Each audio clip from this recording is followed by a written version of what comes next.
Alright guys, thanks for coming back. This is US Agent 27 from the MUCollectorClub.com forums. I am back with another Marvel Universe figure review.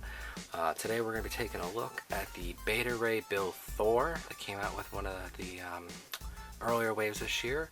This wave actually is just hitting my area now.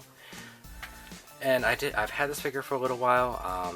Big shout out to FrankCastle for sending me this and selling me this figure when he found it first in his area. He got it probably about 2 to 2.5 months before it hit my area, so I was very appreciative of that. Otherwise, I would have just gotten this. I did pick up another one recently, and I actually gave it to my son for his collection. So they are starting to hit my area, and I'm hoping the next wave, the one with Kang and Scarlet Witch, will also hit, because I would like to get another Kang and Scarlet Witch as well, just to kind of be able to give to him. But anyway, back onto our review. So we're going to take a look at the Beta Ray Bill Thor. First thing we're going to take a look at is his accessory that he comes with. He does come with his hammer, Stormbreaker. If you guys aren't familiar with Beta Ray Bill Thor, from my understanding and what I've read, he basically was a alien warrior that thought Thor was like a demon or something that was trying to attack him, and he ended up beating him in combat. When he did that, Odin basically, Beta Ray Bill Thor, grabbed Thor's wooden staff and struck it down, and he became Thor. And then he proved himself to be a worthy hero, and then Odin basically made him his own hammer, which is called Stormbreaker, which is this hammer right here. The hammer is pretty simple, basic plastic. It's painted kind of gold. There's a little bit of shading in it, but not much. Plastic handle here, very flimsy. It works. It's a great accessory for Beta Ray Bill Thor, and that's as good as it's gonna get for him. I would have liked to see maybe a little more detail on the hammer, maybe like a different handle, maybe like some leather straps there, painted brown straps there. I'm gonna have to look up the comics and see if that's actually accurate or not, or if his hammer's all just one color. But let's go on to the figure and take a look at the paint. Now I do have him on a stand. The stand is actually from Marauders Incorporated. If you guys aren't familiar with them, they do like G.I. Joe weapons and stuff like that. Go look up Marauders Incorporated and let them be your gun runner. Alright, I know I sound like a commercial for them, right? But they're really cool. I've never had a problem with them, and I ordered tons of stuff from them. So, Beta Ray Bill Thor. Let's talk about paint. Paint on this figure is great. I mean, they did let's skip paint for a second. Let's talk about sculpt. Sculpt on this figure is really, really incredible. If you guys haven't seen this figure in your area yet, I mean, you're in for a treat once he actually does hit, because he looks incredible. He is very well detailed. He's got his shoulder pads, he's got his belt, he's got these legs, armor that we're going to talk about, his other leg armor down on his calves.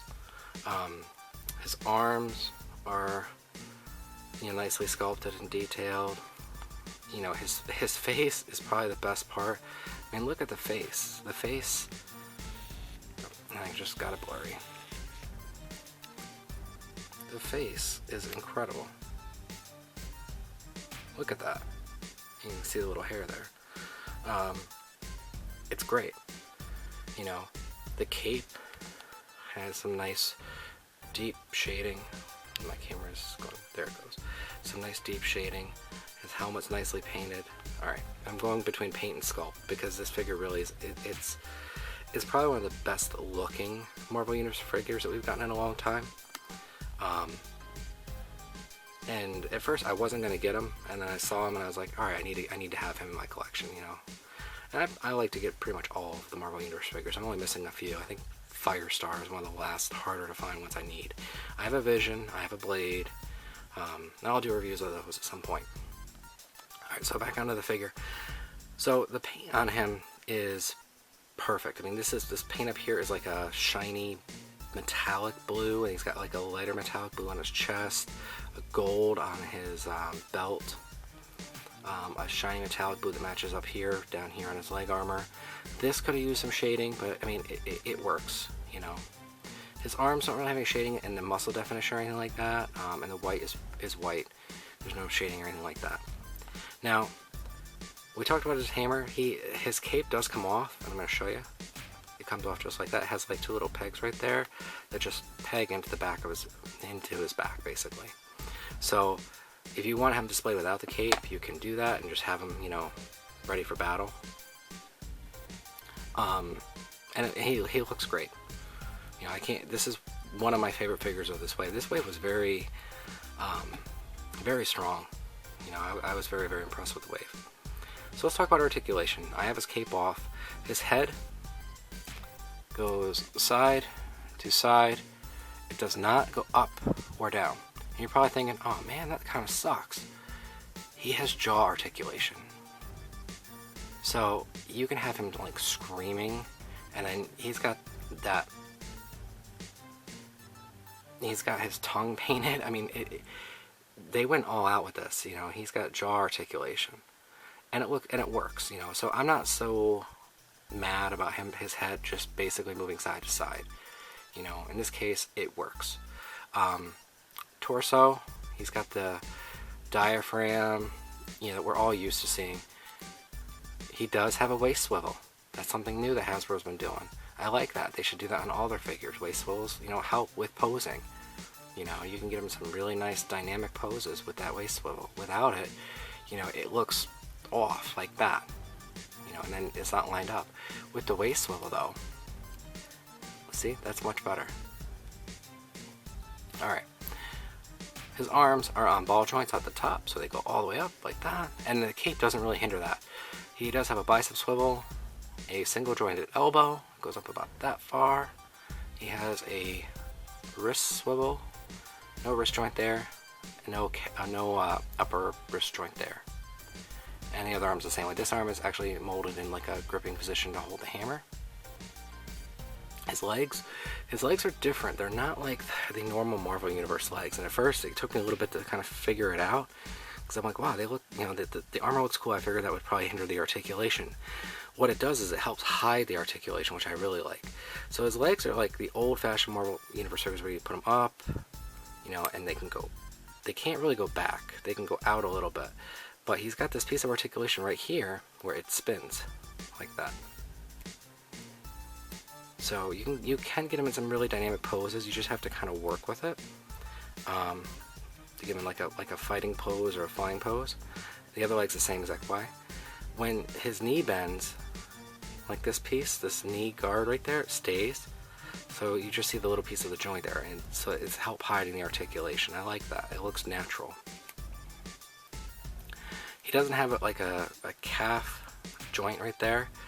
I'm afraid to move this because when I took my son's out of the package, his foot actually broke. It goes back and forth like that. It doesn't really go up or down, maybe a little bit. No ankle pivot. Ankle pivot would have been really great on this figure. I'm going to forgive that because of the sculpt on the figure. I can see where they put all their money into. Was giving this unique, absolutely gorgeous sculpt. The back of the figure without his cape on, pretty basic. He's got a little paint detail there. They didn't have to do that. You don't really see it with the cape on. I'm going to put the cape back on. You just basically put it in, line up the holes, push it in, and there. And like I said, look, no issues with the articulation. I like that. Alright? So that's Beta Ray Bill Thor. Fan favorite, definitely. You know, definitely we needed him in the Marvel Universe. Yeah, I'm really, really glad they did come out with him. I think that he is a great figure. You know, if you don't have him, make sure you go out and get him. Make sure that, you know, you go grab him. His, you know, I mean, sorry, I don't mean to keep going back into the figure, but his helmet, look at the feathers on his helmet. I mean, that's great paint detail right there, you know. There it goes. I mean, it looks great. Size comparison, I have the Punisher figure that just came out. So he stands taller than him, as he should. Beta Ray Bill Thor is supposed to be like an alien god type, you know. Punisher is supposed to be like a regular human man. So, and yes, my Punisher does look different. I did customize him a little bit. When I review the actual Punisher figure, I will kind of go over why I did what I did. Big props to Lord Marvel for the idea, though. Alright guys, that's about it. My voice is about to give out, so I'm going to call it a night. I hope you guys have enjoyed the videos today. I'll try to put up more when I can. And if you have any, you know, comments or anything like that, make sure you leave them below. Click the like button if you don't mind. It really does help me out. Let me know that you guys are enjoying the videos.